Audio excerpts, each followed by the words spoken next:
A atração a seguir é recomendada para todas as idades.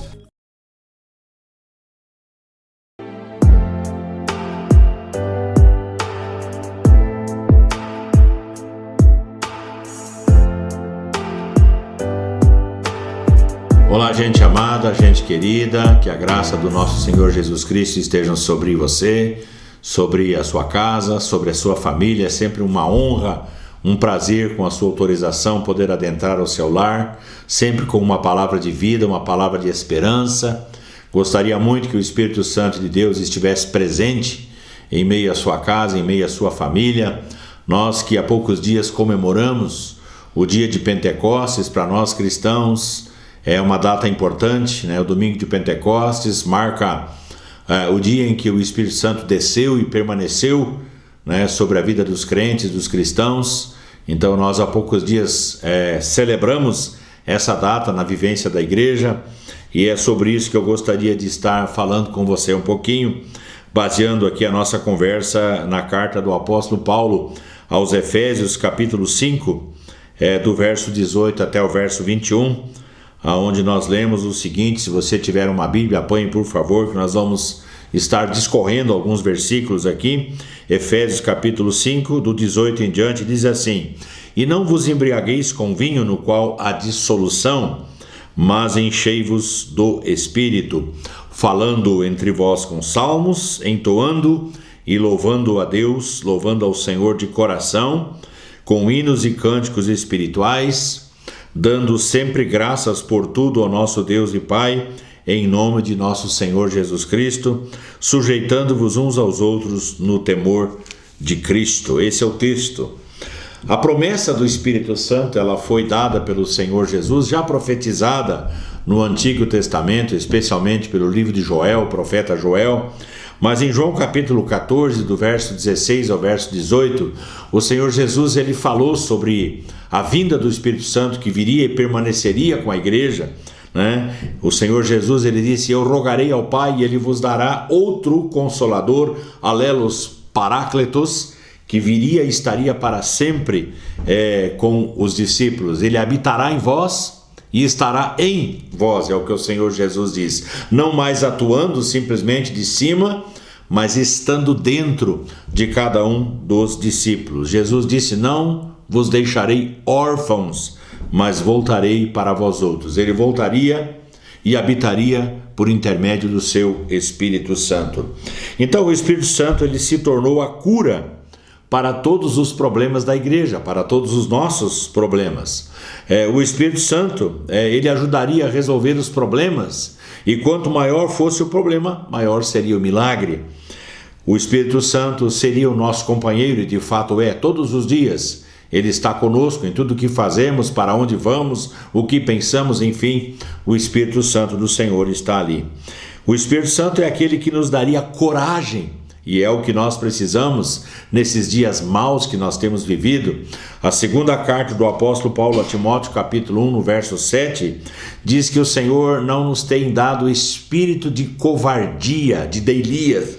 Ele não tem nos dado um espírito de moleza, mas Ele tem nos dado um espírito de poder, de amor e de moderação. Poder, amor e moderação. E nada está por acaso na Bíblia. O amor está no centro, porque ele é o contrabalanço, ele é o tempero de tudo. Então nós temos o poder e nós temos a moderação, e o que gera isso é o amor gerado pelo Espírito Santo. O Espírito Santo seria aquele que nos dá alegria. A alegria não pode ser uma coisa fabricada. A alegria não pode ser algo provocado por uma piada, por uma história engraçada, mas a alegria é um estado de espírito.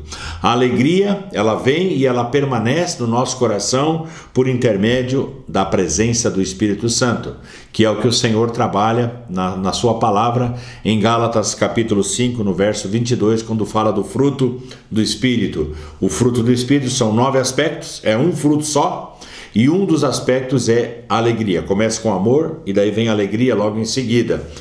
Então, se nós temos alegria e nós somos alegres, nós somos porque o Espírito Santo de Deus, ele habita em nós.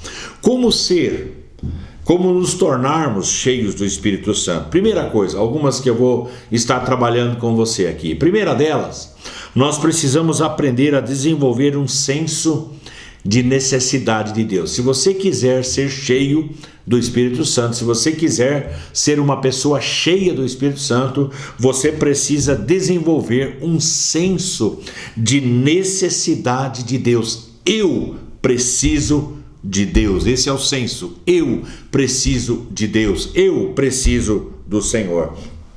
Primeira carta de Pedro, capítulo 2, o verso 1 e o verso 2, o apóstolo Pedro lhe disse, olha, despojando-vos, e aí ele faz uma lista de coisas que a gente precisa aprender a despojar-se, a jogar fora, vamos dizer assim, a tirar essa vestimenta, que é a maldade. Maldade não faz bem, não deve estar na vida de quem quer andar com o Senhor, a maldade. A maledicência, que é você falar mal de alguém, né? Duas pessoas se encontram, começam a falar de um terceiro que não está presente, isso chama-se maledicência, e quem está cheio do Espírito Santo não age dessa maneira. Então é a maldade, a maledicência, dolo, ele menciona ali, ele menciona a hipocrisia, que é você ter duas caras numa mesma situação, e ele fala de inveja. São as coisas que nós nos despojamos, né, para que possamos ser cheios do Espírito Santo. Então só consegue ser cheio do Espírito Santo aquele que desenvolve esse senso de necessidade de Deus, de ter sede de Deus. Salmo 42, o verso 1 e o verso 2 diz: como suspira a corça, o antílope, pela corrente das águas, assim suspira por ti, ó Deus, a minha alma. Quando irei e me verei perante a face do Senhor? É o anelo, é o desejo do salmista de ser cheio do Senhor e de estar na presença do Senhor. Então esse desejo nós precisamos nutrir. O Senhor Jesus, ele disse, se alguém tem sede, vem a mim e beba. Lá no Evangelho de João, capítulo 7, verso 37, até o verso 39. Se alguém tem sede, vem a mim e beba. E aí ele fala que do seu interior fluirão rios de água viva. Então o que eu tenho vai transbordar, o que eu tenho vai se manifestar. Do que eu estou cheio, as pessoas vão perceber. Olha só o que eu estou dizendo. Daquilo que eu estou cheio, é aquilo que as pessoas irão perceber na minha vida. O que eu falo na igreja? Eu falo que às vezes as pessoas vêm para o culto, vêm para a igreja, vêm para a reunião, mas elas vêm desinteressadamente. Então, se você quiser que alguma coisa nova aconteça na sua vida, ore em casa. Comece a sua oração em casa, comece o seu tempo de adoração na sua casa, para que quando você chegar na sua reunião pública, você tenha o que dar, tenha o que oferecer, tenha do que desfrutar. Então, orar em casa é uma das coisas que eu acho terrível, mas muito terrível, é a pessoa sem zelo, que não tem responsabilidade de ser pontual, de chegar na hora, né? Vamos pegar um exemplo. O culto está marcado para 7h15, 7h20, 7h30. Já o culto está andando faz tempo, a pessoa chega atrasada, faz barulho. Então, a pontualidade, se nós quisermos ser cheios do Espírito Santo, nós precisamos aprender a obedecer ao Senhor nessas pequenas coisas. Orar em casa, ser pontual. Se você marcou às 7, é às 7, não é 7h05, 7h10. Marcou para 7 e é às 7. O culto começa às 7. Às 7 nós vamos começar. Entende? Então, quando chegar para uma reunião pública, chegue disposto a orar. Chegue disposto a ser bênção. Chegue disposto a repartir com aquele que está chorando, com aquele que está sofrendo, com aquele que tem problemas. Não pense só em você. Não pense em você receber, mas pense em ser um canal nas mãos de Deus que vai abençoar aquela pessoa que está passando por necessidades. Grupos de amor e cuidado, nós chamamos na casa do Pai de grupos de amor e cuidado, uns chamamos de célula. Não importa o nome que você vai dar ou a nomenclatura que você vai usar, o importante é você entender que a igreja, ela funciona dessa maneira: no templo e de casa em casa, no templo e de casa em casa. Se você só vai para o templo, está faltando o segundo, o binômio. É no templo e de casa em casa. Também não é só em casa, mas é também no templo. Então essas duas coisas são bíblicas e essas duas coisas nós precisamos aprender a observar. Procure uma igreja, esteja numa igreja que valorize o templo, que valorize a reunião pública, mas que também valorize aquela reunião da comunhão, da oração, de abrir a palavra, de poder trocar ideias e experiências, que é para isso que os grupos servem. Então, desenvolva esse senso de necessidade de Deus. Segundo, peça o Espírito Santo ao Senhor. A Bíblia diz que Deus ele vai dar o Espírito Santo àqueles que lhe o pedirem. Então nós temos que orar incessantemente e diariamente se nós quisermos ser cheios do Espírito Santo. Orai sem cessar, 1 Tessalonicenses capítulo 5, verso 17, orai sem cessar, quer dizer, não parem de orar, orem em todo o tempo. Se você quiser uma vida abundante, uma vida cheia do Espírito Santo, você precisa entender isso, você deve ser movido pela oração ou em oração. Ore incessantemente. Isso eu já falei, peça a Deus o Espírito Santo. Lucas 11, do verso 9 ao verso 13. O Senhor diz: pedi e dar-se-vos-á, buscai e achareis, batei e abrir-se-vos-á, pois todo o que pede recebe, o que busca ele encontra, e a quem bate a porta lhe será aberta. Então nós temos orientações na Bíblia de como agir, de como proceder. Quer receber, pede. Quer receber, bate. Quer receber, busca. O Pai vai dar à medida que você tiver sede dele, à medida que você nutrir essa necessidade, ele vai dar para você. Levante cedo para orar. Esses dias eu estava falando com uma pessoa, ela falou assim: não, mas eu levanto cedo para ir para trabalhar. Eu falei: que hora você levanta? Ela falou: eu levanto às 6 da manhã. Então vamos fazer o seguinte: se você levanta às 6, levanta 15 minutos mais cedo, vamos fazer um teste. E ela começou a fazer isso, levantar 15 minutos mais cedo, para ter 15 minutos de comunhão com Deus, de comunhão com o Pai, de ler um trecho das Escrituras, de conversar com o Senhor. E aí eu encontrei ela dias depois e perguntei: e aí, como é que estão as coisas? Ela disse: minha vida melhorou. Eu estou bem melhor espiritualmente, eu estou vencendo as minhas batalhas, as minhas lutas, os meus embates. Tem gente querendo ter vitória, mas não ora. Tem gente querendo ter vitória, mas não lê a Bíblia, não lê a palavra do Senhor. Se você quiser ser bênção ou receber bênção, você precisa entender esse princípio: oração e palavra, palavra e oração na sua vida. Quanto mais você orar, quanto mais palavra você lê, mais bênção virá sobre a sua vida. Isso eu garanto para você, é a experiência da minha vida.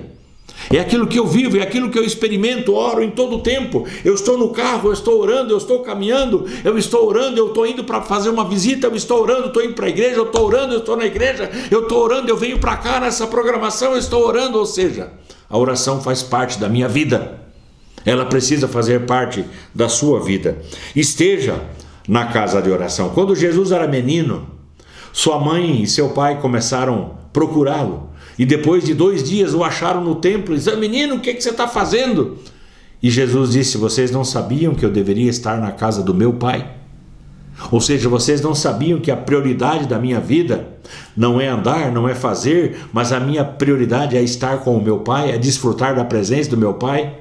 O texto diz que Maria guardava aquelas coisas no coração porque ela não conseguia entender essa dinâmica na vida do seu filho, achava que era seu filho, né? O Filho de Deus. Então, gente, nós temos que entender. Mateus 21, verso 13 diz: a minha casa será chamada casa de oração para todos os povos. Então o que nós aprendemos? Primeiro, desenvolver um senso de necessidade de Deus. Segundo, pedir o Espírito Santo ao Senhor. Terceiro, nós temos que aprender a obedecer ao Senhor, não ser rebelde. Lá em 1º livro de Samuel, capítulo 15, 22 e 23, diz que a rebelião é como um pecado de feitiçaria. Então nós não podemos ser rebeldes de forma nenhuma, nós temos que aprender a guardar os mandamentos do Senhor. Quarta coisa, leia a Bíblia, eu já falei sobre isso. Leia a Bíblia, leia, coma, se alimente da palavra, faça como Ezequiel, que começou a comer o rolo do livro da lei, na boca amargo, mas doce no coração. Era aquela palavra que orientaria o seu profetismo, a sua atuação. Jeremias diz: achadas as tuas palavras, achadas as tuas palavras, eu achei as tuas palavras, logo as comi também. Achadas, as palavras. O alimento diário deve ser a Bíblia. Nós devemos nos alimentar da palavra. Não cesses de falar deste livro da lei, antes medita nele dia e noite, para que tenhas cuidado de fazer segundo tudo quanto nele está escrito. Então farás prosperar o teu caminho e serás bem-sucedido. Josué capítulo 1, verso de número 8. Não existe bem-sucedência sem leitura da palavra. Não há como uma pessoa chegar a ter uma vida bem-sucedida se não se alimentar diariamente da palavra do Senhor. Salmo 1, o verso 1 e o verso 2, bem-aventurado o homem que não anda no conselho dos ímpios, não se detém no caminho dos pecadores, não se assenta na roda dos escarnecedores. Antes, o seu prazer está na lei do Senhor, e na sua lei medita de dia e de noite. Ele é como uma árvore plantada junto à corrente de águas, que no devido tempo dá o seu fruto e cuja folhagem não murcha. Olha que palavra tremenda!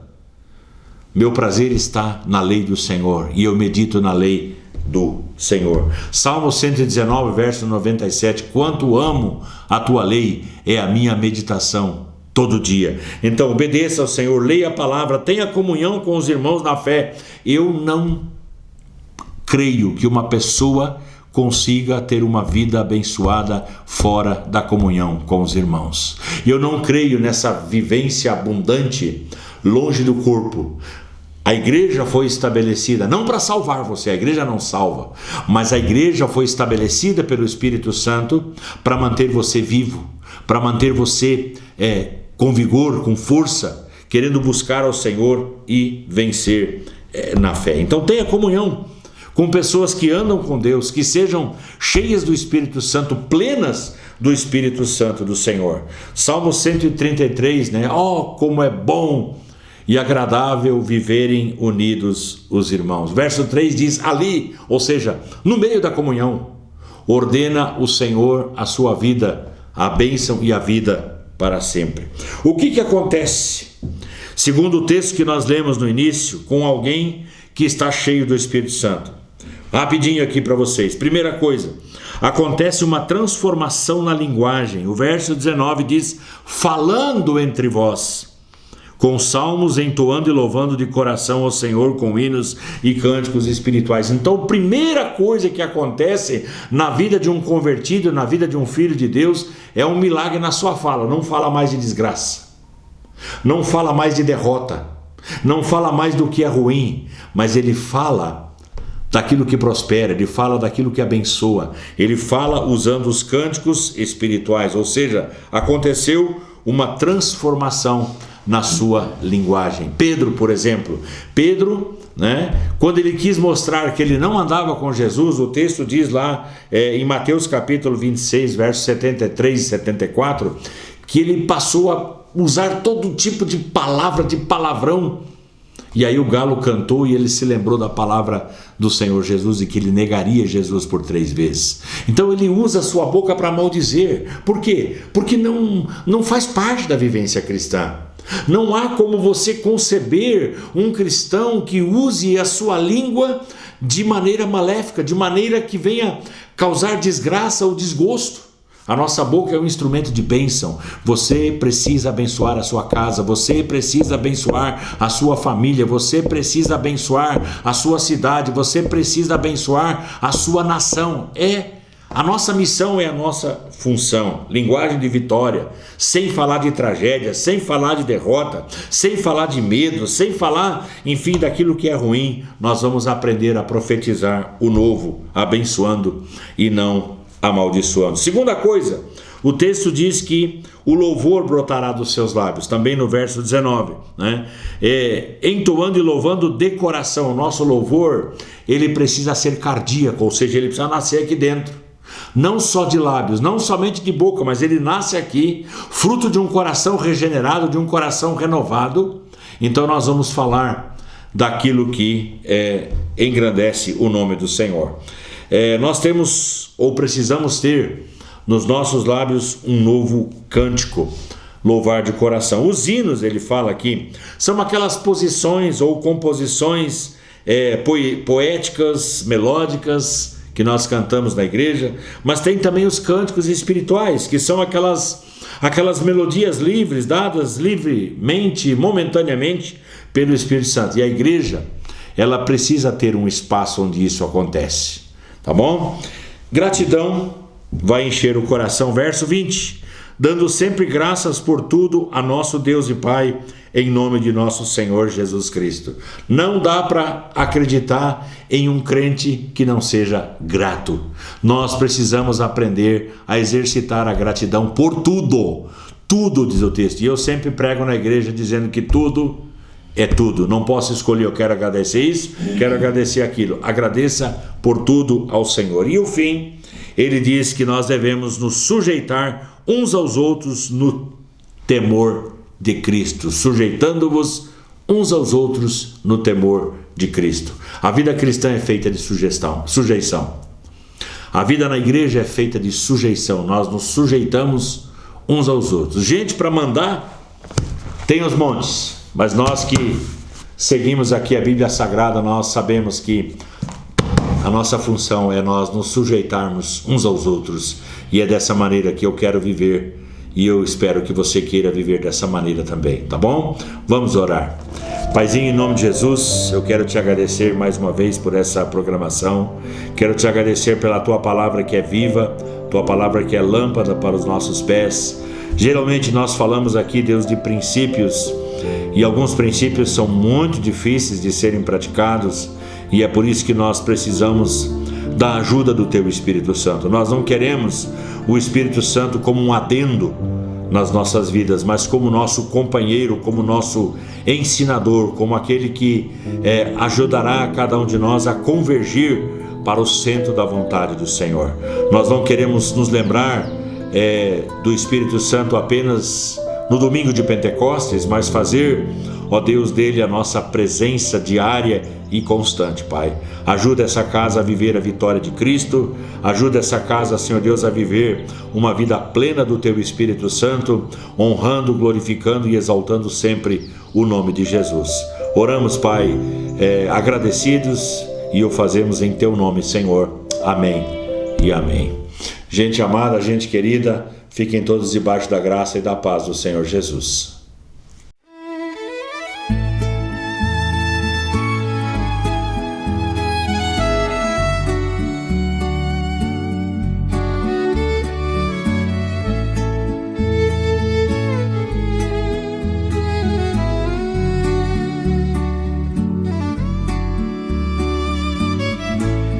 A vida sem Deus me levou ao fundo,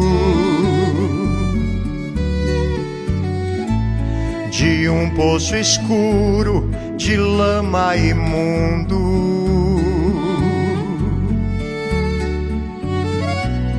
Queria sair, porém não podia.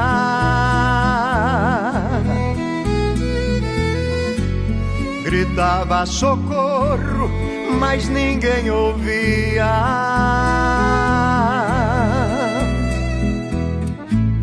A vida sem Deus roubou minha alegria.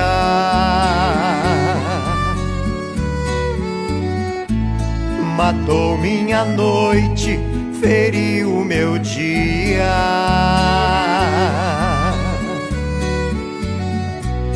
Em nenhum lugar encontrava paz,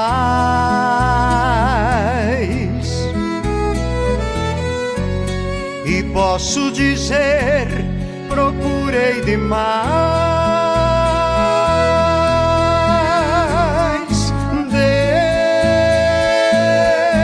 Deus, razão da vida,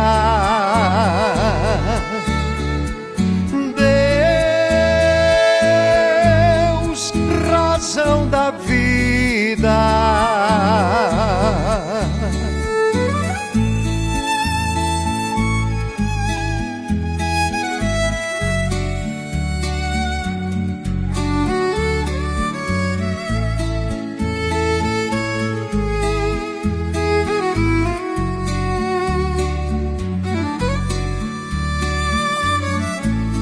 A vida sem Deus é barco sem porto,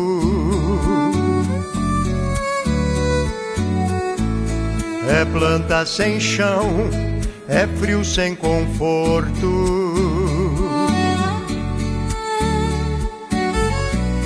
é fogo que queima sem nada aquecer,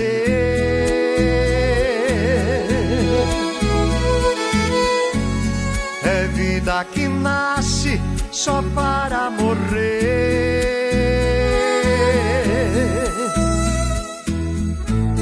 A vida sem Deus é fonte sem água,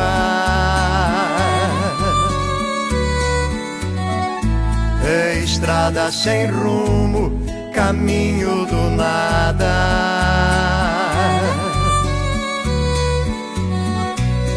É poço sem corda, ponte abandonada.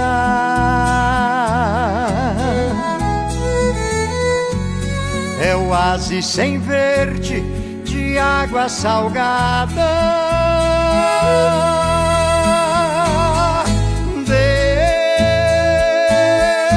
Deus, razão da vida.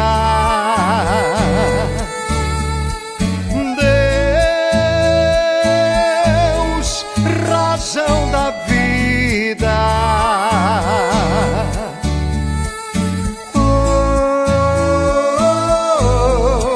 Razão da vida.